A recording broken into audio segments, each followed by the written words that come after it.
Bismillahirrahmanirrahim. Assalamu alaikum everyone. Hopefully you all will be fine.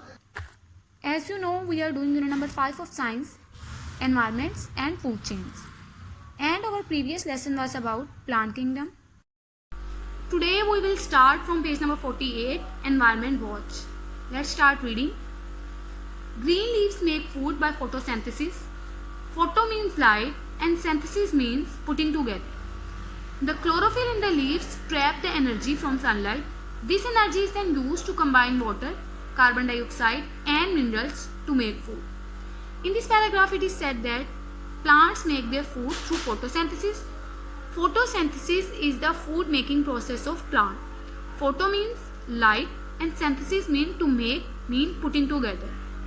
Chlorophyll is the green pigment that is present in the plant and it traps the energy from sunlight.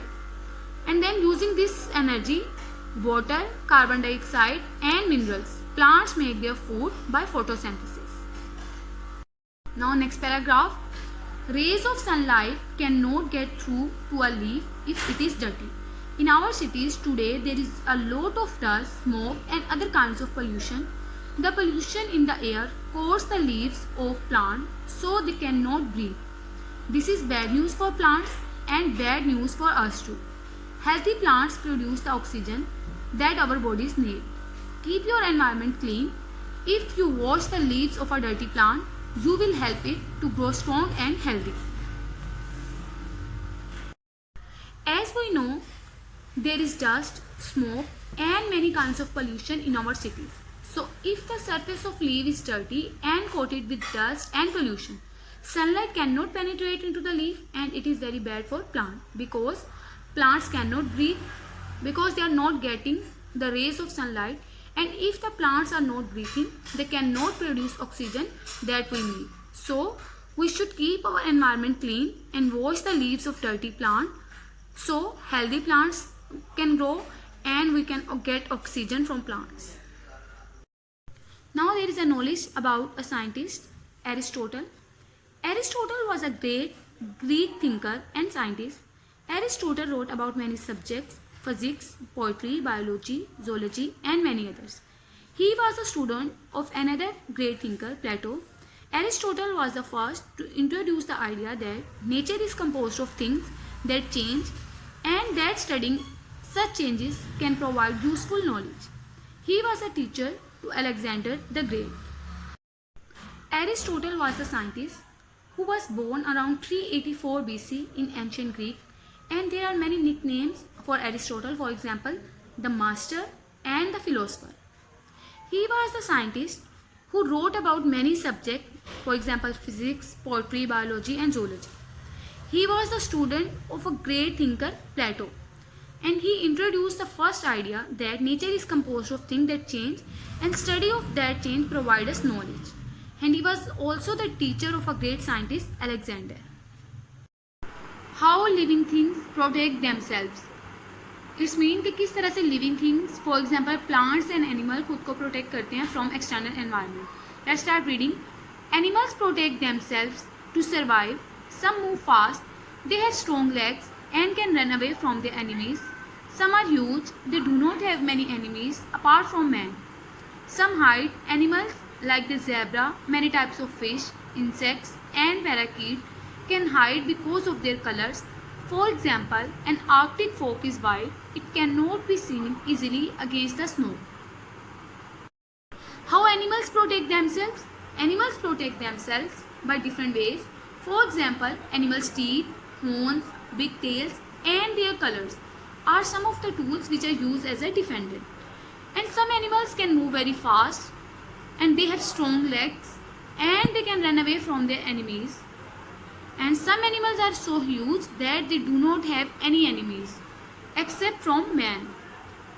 Some animals can hide themselves because of their color resemblance to their environment. For example, zebra, fish, insect and a parakeet. Parakeet is a type of parrot and these all animals can hide themselves because of the color resemblance to their environment. For example, Arctic fox is of white color and when it hides itself into a snow, it cannot be seen easily because of the white color that resemble with the snow.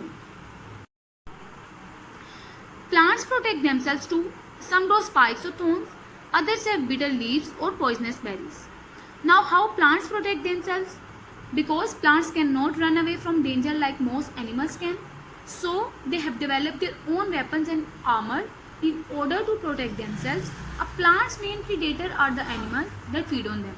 So to keep away the animals from themselves, many plants have developed hairs on the surface of their leaf. For example, some plants grow spikes or thorns. These are sharp or pointed. Thorns are sharp or pointed stem, and these protect themselves from animals. And some animals have poisonous leaves. It means their leaves release venom. In this way, they protect themselves. Now on the next page, dealing with temperature variation. Let's start reading first. Cold-blooded animals take the temperature of their surroundings. They are hot when their environment is hot and cold when their environment is cold. What are cold-blooded animals? Cold-blooded animals are those animals that maintain their body temperature according to the changes in an environment. It means कि जैसे जैसे environment का temperature change होता है, cold-blooded animals का body temperature भी change होता जाता है. Cold-blooded animals' levels of activity depend upon the temperature of its surrounding. Means when their environment is hot, they are hot, and when their environment is cold, they are cold. Now next paragraph. Snakes, lizards, crocodiles and frogs are cold-blooded animals. Their body temperature changes with the outside temperature. When it is very cold and there is no food around during the winter months, these animals go to sleep. This winter sleep is known as hibernation. Now what are the examples of cold-blooded animals? All the amphibians, fishes and reptiles are cold-blooded animals. For example, snake, lizard, crocodile, these are all the cold-blooded animals. Cold-blooded animals are very active in warm environment and they are very sluggish in cold environment. Therefore, on the arrival of winter and when there is no food and there is very cold, some animals go to a sleep, and this sleep is known as hibernation.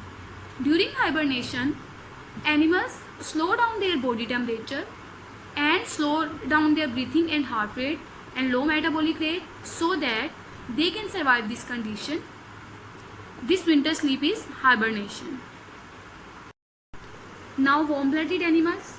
Warm-blooded animals maintain constant body temperature. This means that they do not depend upon the temperature of their environment. Humans, mammals and birds are warm-blooded animals. First of all, what are warm-blooded animals? Warm-blooded animals are those that maintain their body temperature by own and they do not depend upon the temperature of their environment. Means they maintain their constant body temperature by themselves. Warm-blooded animals produce heat by their own for their metabolism. And what are the examples of warm-blooded animals? Of all the millions of species of animals in the world, only a small number of animals are warm-blooded. Basically, warm-blooded animals includes many birds and mammals and humans. Humans जो हैं वो warm-blooded हैं because like cold-blooded animal, they do not depend upon the temperature of their environment and they maintain their constant body temperature by themselves. Next, migrating animals. Many animals migrate. They move away from their homes in the winter in search of food and warmth. It means some animals travel relatively short distances to find food or more favorable living or breeding conditions. It means some animals migrate to find food and conditions where they can survive. बहुत से animals हैं जो अपने home से migration कर जाते हैं other areas में in search of food and warm condition for their survival. Many birds fly over the Himalayas into our country. They sometimes fly more than 5,000 kilometers. इसी तरह बहुत से birds भी हैं जो migration करते हैं. For example, some birds जो हैं वो हिमालय से हमारी country में migration करते हैं and during this migration they cover 5,000 kilometre distance. Migration वो इसलिए करते हैं ताकि अपनी खुराक को तलाश कर सकें और warm condition के लिए सर्च कर सकें जहाँ पे उनकी survival हो सके.